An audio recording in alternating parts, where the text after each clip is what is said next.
dare to believe everything God has shown you that is rooted in his will and is rooted in Christ, because it can come to pass, and it will come to pass if you listen to this preacher today. There are many things that I saw.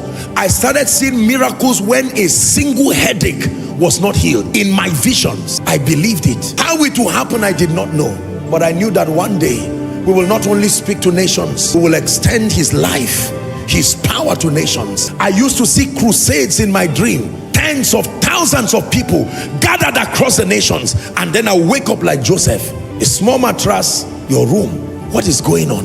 Destiny, piecing together. Let me remind you, Esther, if you don't rise, the nation of Israel will suffer. Let me remind you, Ruth, if you do not rise and you become discouraged, you will stop Boaz from having the children from who Jesus will come out from. Let me remind you, David, without you, there will be no city called the city of David. Let me remind you, Elijah, there is still a room for fiery prophets like you. Let me remind you, Abraham, many people's destinies are connected to your obedience. You cannot afford to give up now. Let me remind you, Anna the prophetess, nobody has seen you, but keep praying, because Jesus needs to come. Remain that intercessor. Pray in the morning, pray in the afternoon, pray in the night. You may not be on social media, but keep doing your duties. Keep praying. Our assignments are seasonal and our assignments evolve.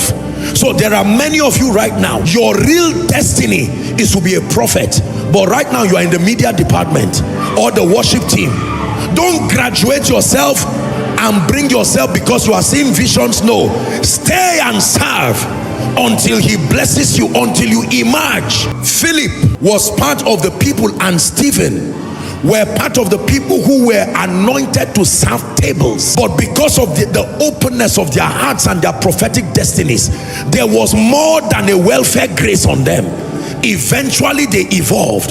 Philip the evangelist, from serving tables, now went to Samaria in Acts chapter 8 and verse 5 and preached Christ unto them, and was working miracles with power. For some of you, the reason why your destiny has remained stunted is because you are too big to start small. Too big to start small. How can I be a member of prayer department and that's all I do every week, whereas in my destiny I've seen that one day I will be praying even with the fathers? You will never get there if you cannot humble yourself to start small. How can I be in a welfare department yet there is a mighty prophet emerging from me? There is nobody who starts where you meet them in glory. They start usually in darkness and they grow as they evolve.